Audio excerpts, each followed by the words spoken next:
சிறுத்தைகள் கட்சியின் சார்பில் வருகிற அக்டோபர் 2 காந்தியடிகள் பிறந்த நாளில் மது மற்றும் போதைப் பொருள்கள் ஒழிப்பு மகளிர் மாநாடு ஒன்றை நடத்த இருக்கிறோம். இந்தியா முழுவதும் மதுவிலக்கை ஒரு தேசிய கொள்கையாக அறிவிக்க வேண்டும். போதைப் பொருள்கள் வெகுவாக புழக்கத்தில் உள்ளன, அவற்றை கட்டுப்படுத்த வேண்டும். அரசமைப்பு சட்டம் உறுப்பு எண் 47 அதற்கான வழிவகைகளை கூறுகிறது. எனவே இதனை ஒரு மாநில அளவிலான பிரச்சனையாக கருதாமல் தேசிய பிரச்சனையாக கருத்தில் கொண்டு இந்தியா முழுவதும் தேசிய மதுவிலக்கு கொள்கையை நடைமுறைப்படுத்த வேண்டும் என்று வலியுறுத்துகிற மாநாடாக அந்த மாநாடு அமையும். கள்ளக்குறிச்சி அருகே இந்த மாநாட்டை விடுதலை சிறுத்தைகள் கட்சியின் சார்பில் நடத்த இருக்கிறோம். இந்த மாநாட்டையொட்டி தமிழகம் தழுவிய அளவில் நான் சுற்றுப்பயணம் மேற்கொள்ள இருக்கிறேன். கட்சி சார்பற்ற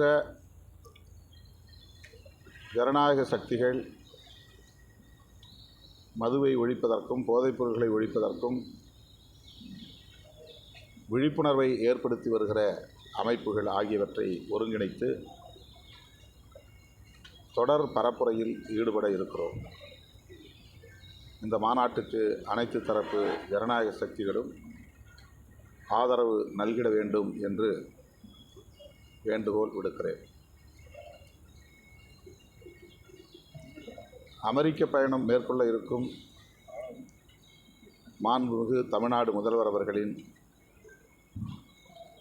பயணம் வெற்றிகரமாக அமைய வேண்டும். அவருடைய பயணத்தின் நோக்கம் தொழில் முதலீட்டு நிறுவனங்களை சந்திக்கவிருக்கிற அந்த சந்திப்பு வெற்றிகரமாக அமைய வேண்டும் என்று விடுதலை சிறுத்தைகள் கட்சி வாழ்த்துக்களை தெரிவித்துக் கொள்கிறது.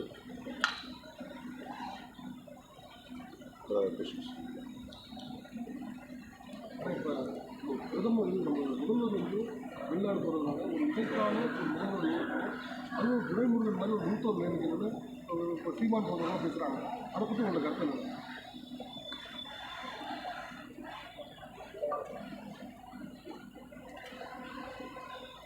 பதினைந்து நாள்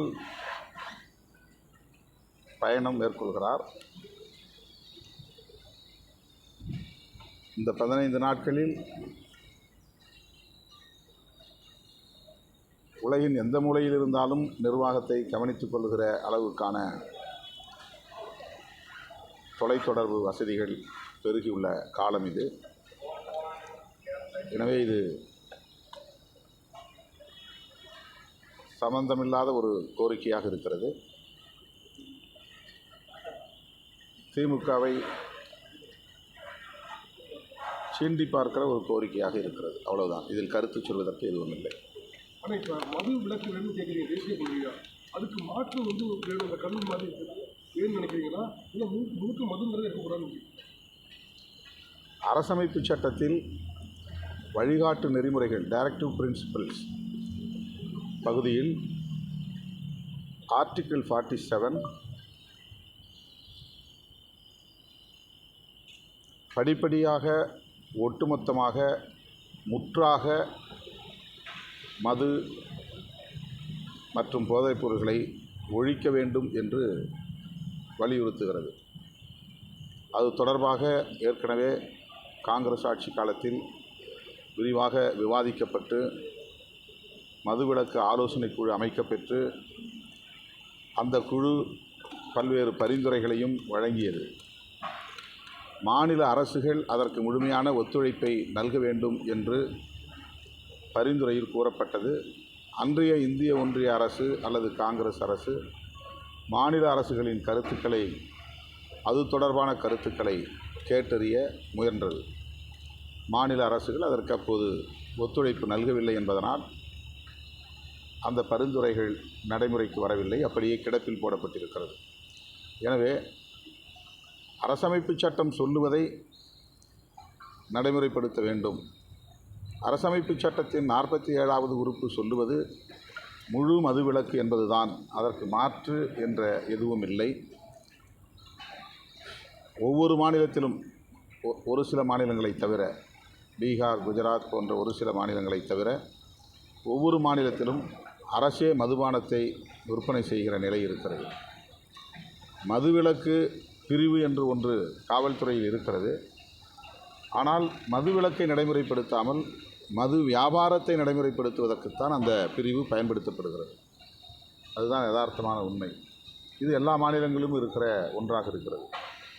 ஐஏஎஸ், ஐபிஎஸ் படித்த உயர் அதிகாரிகளை, அவர்களின் சிறந்த ஆளுமைகளை ஆட்சி நிர்வாகத்தின் மேம்பாட்டுக்கு பயன்படுத்தாமல், இதுபோல மதுவை வியாபாரம் செய்வது எப்படி, லாபத்தை பெருக்குவது எப்படி, கடைகளின் எண்ணிக்கையை பெருக்குவது எப்படி என்பதற்கு அந்த அதிகாரிகளின் சிந்தனை, ஆற்றல் பயன்படுத்தப்படுகிறது. இது வேதனைக்குரியது. அதனால் ஏற்படுகிற பாதிப்புகளில் இருந்து மக்களை மீட்பதற்கு ரீஹாபிலிட்டேஷன் சென்டர் அல்லது டீஅடிக்ஷன் சென்டர் போன்ற எதுவும் எந்த மாநிலத்திலும் இல்லை. அதற்கு நிதி ஒதுக்கீடு செய்வதும் இல்லை.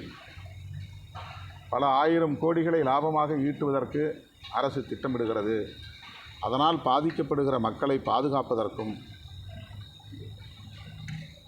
குடும்பங்களை பாதுகாப்பதற்கும் உரிய நிதி ஒதுக்கீடு செய்வதில்லை என்பது வேதனைக்குரியது. எனவே மதுவிலக்கு கொள்கை என்றால் அது 100 விழுக்காடு நடைமுறையில் இருக்க வேண்டும். அப்போதுதான் கள்ளச்சாராயத்தையும் கட்டுப்படுத்த முடியும். நல்லச்சாராயம் என்கிற பெயரில் அரசு அதை விற்பனை செய்கிற போது கள்ளச்சாராயத்தை பற்றிய கவலையும் அரசுக்கு, ஆட்சி நிர்வாகத்திற்கு இல்லாமல் போய்விடுகிறது. எனவே தான் 100 விழுக்காடு மதுவிலக்கை விடுதலை சிறுத்தைகள் கட்சி வலியுறுத்துகிறது.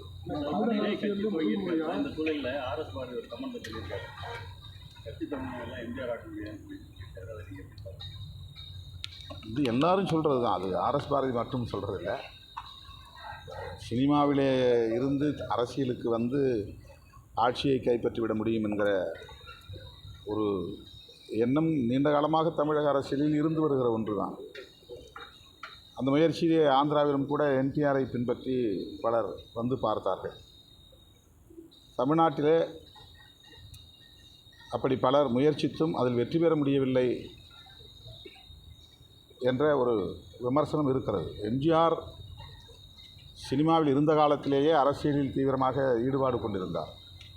அதனால் அவர் அரசியலில் இருந்து, அதாவது ஒரு ஒழுங்கு நடவடிக்கை என்கிற பெயரால் திமுகவிலிருந்து வெளியேற்றப்பட்ட போது நீண்ட நெடிய அனுபவம் உள்ள பல தலைவர்கள் அவரோடு வெளியேறினார்கள். அவருடைய வெற்றிக்கு அது ஒரு காரணம். வெறும் சினிமா ரசிகர் மன்ற தலைவர்களை மட்டுமே வைத்துக்கொண்டு அவர் அரசியல் செய்யவில்லை. அவர் கட்சியை தொடங்குகிற போது திமுகவிலிருந்து அவரோடு சேர்ந்து விலகிய பல அரசியல் தலைவர்கள், கட்சி நிர்வாகத்தில் அனுபவம் உள்ளவர்கள் அவரோடு இருந்தார்கள். அதனால் வெற்றி பெற முடிந்தது. அதன் பிறகு வந்த தலைவர்கள், அதாவது சினிமா மூலம் வந்த தலைவர்கள், அதில் பிரகாசிக்க முடியாமல் போனதற்கு அது ஒரு காரணம். தற்போது மக்களிடையே எழுந்துள்ள, சமூக ஊடகங்களின் வாயிலாக வளர்ந்துள்ள அரசியல் விழிப்புணர்வும் இன்னொரு காரணம். ஆகவே அந்த விமர்சனம் ஒரு பொதுவாக வைக்கப்படுகிற ஒன்று, அவ்வளவுதான். அதில் எதுவும் நாம் உள்நோக்கம் இருப்பதாக பார்க்க வேண்டியதில்லை. கட்சினால தமிழகத்தில் அந்த கூட்டணியில் ஏதாவது வேறுபாடு, மாறுபாடு நடப்பதற்கு வாய்ப்பு நினைக்கிறீங்க? அது பார்க்கலாம். விஜய் அவர்களுக்கு என்னுடைய வாழ்த்துக்கள். அவர் அரசியல் எவ்வளவு கடினமானது, போராட்டங்கள் நிறைந்த ஒரு களம் என்பதை இனி நடைமுறையில் அவர் சந்திக்க நிறைய வாய்ப்புகள் உருவாகும். அதில் தாக்கு பிடித்து அவர் நிற்க வேண்டும், மக்களுடைய நன்மதிப்பை பெற வேண்டும். இதுவெல்லாம் நிகழ்ந்த பிறகுதான் இது குறித்து நாம் ஒரு கருத்தை சொல்ல முடியும். முன்கூட்டியே நாம் ஒரு யூகத்தில் கணக்கு போட்டு சொல்ல முடியாது. அரசியலில் விஜய் அவர்கள் வெற்றி பெறுவதற்கு என்னுடைய வாழ்த்துக்கள்.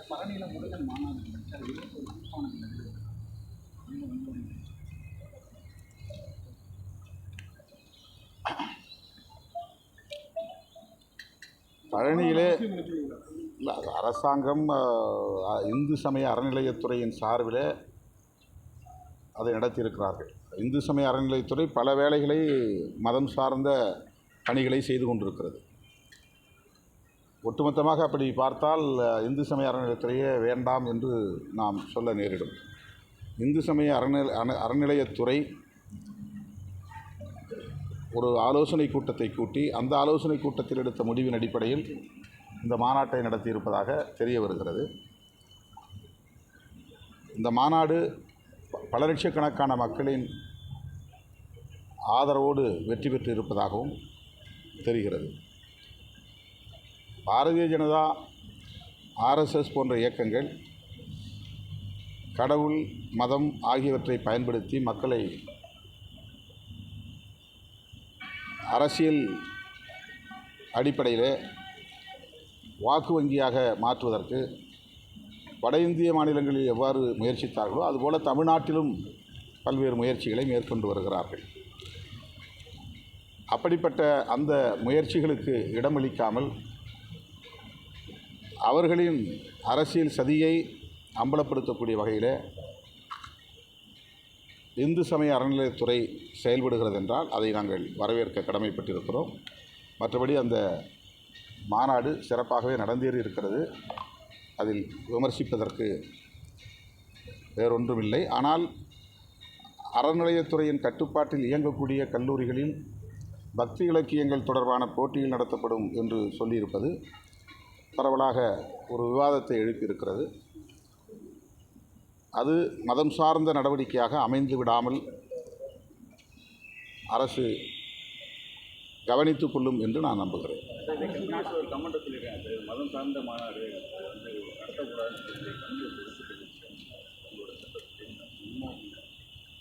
சொல்லியிருக்காங்க, அந்த கருத்து சொல்லியிருக்கிறாங்க.